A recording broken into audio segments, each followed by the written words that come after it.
What's up guys, it's What's Your Tech, and today we're going to be going over the lens cleaning pen. Now this pen is basically to clean all your lenses. Mostly, I'm probably going to use it for my drone.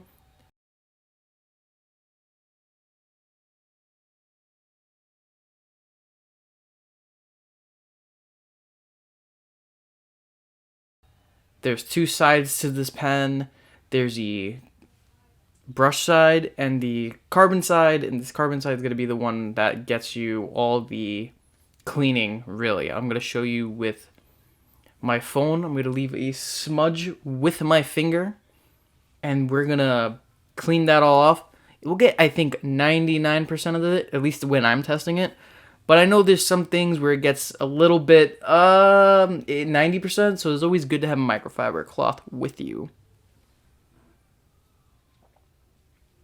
But anyways, that's the lens cleaning pen. Not really a long video. I just wanted to show you guys this because it's actually been pretty good and pretty helpful. But anyways, yeah, if you guys need a lens cleaning thing, this is pretty good to get. I'll catch you guys next time. Later. Bye.